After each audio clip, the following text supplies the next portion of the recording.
Hi guys, this is just a quick video on troubleshooting. So what I'm showing you here is the first problem of assignment 2, and this is a part that was sent to me by a student and they can't figure out what's going wrong. So if I go here and look at the mass properties, the surface area is correct, 41.04 square inches, and now they can't figure out what's happening when they go ahead and make the changes. So let's go through the process and see what's happening here. So this is one of the questions. So we have 3 variables to change, or 3 dimensions. So we can change A, B, and C. So I'm going to go ahead and change B and C first because there's nothing wrong with those 2 dimensions. And so if you look at the way this part is built, and let me use this scroll back bar to go backwards in time, we start with a block. And if I just click on the feature itself, you'll see that this was the 3 main dimensions that they have. If you open up and click on the sketch, you can see which dimensions are part of the sketch. So the other dimension is dealing with the height. So in this case, if I go to the diagram here, the variable B is 2.35, and I want to change that to 2.05. So there's numerous ways to do it. I can click on this, well, I can go in and edit the sketch and do it that way, but even faster is to select the sketch icon out here, and instead of double clicking on it, you just click on it, and now I can double click on 2.35 and I'll put in 2.05 and hit enter.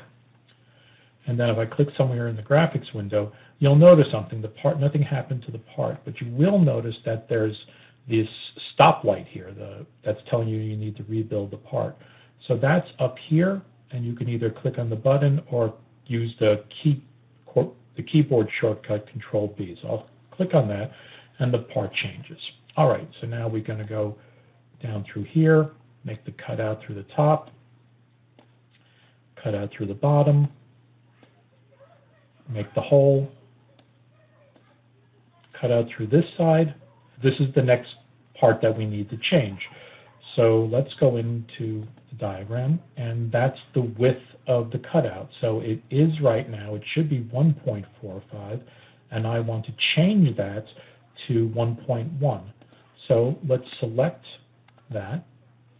All right, so here's the 0.55, and here's the 1.45. So if I believe the way the sketch is going to be created, makes sense.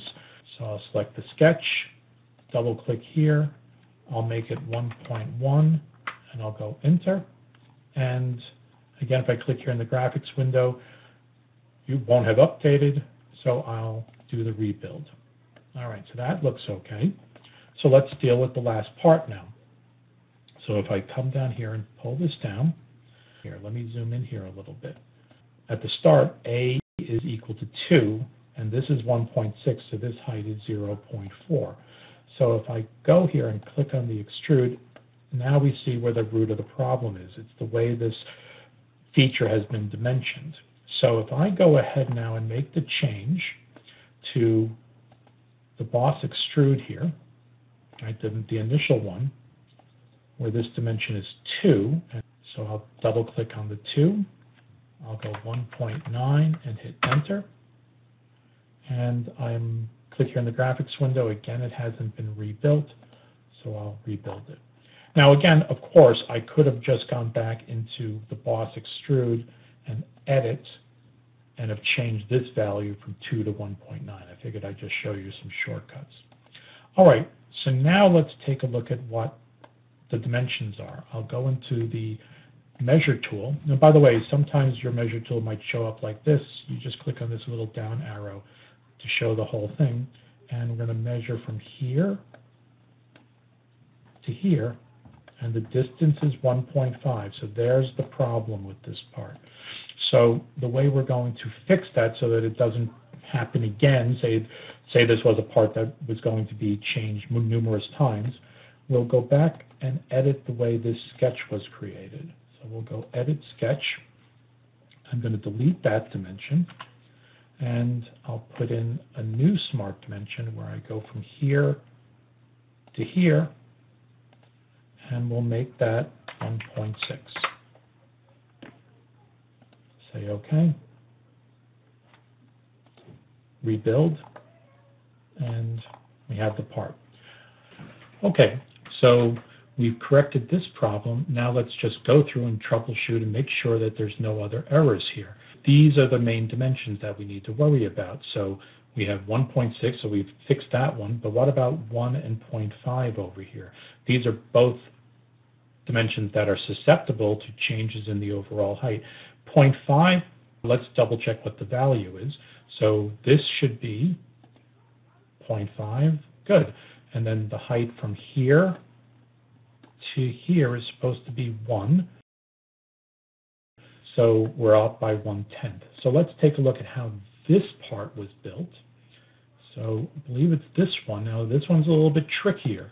If I roll back here and open up the sketch, we see that the sketch was made in this manner and we're extruding down. So this one, it's going to have to be changed after the fact because of the way the student chose to make this part. Again, nothing wrong with it, but there's nothing that we're going to be able to do about it other than to go back to the diagram.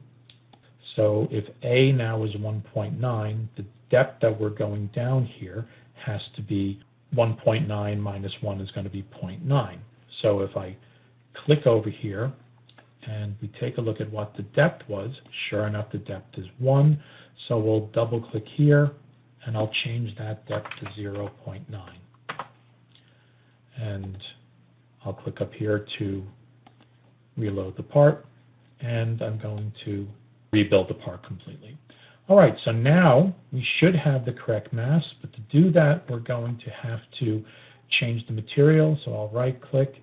Now we see brass is here, but if, say it wasn't here or it's asking you some material that's not there, you go in here and take a look at what materials are available to you. Brass is a copper alloy, so we'll come in here and select brass. And I'll say apply and close. So now we have our part, and we'll go into mass properties. So we get a mass property of 2.19 pounds, which is indeed the correct answer. The troubleshooting process is running through your part and checking dimensions, and then if there's something wrong, you go back and fix them. All right, hope you found this video helpful. That's all, folks.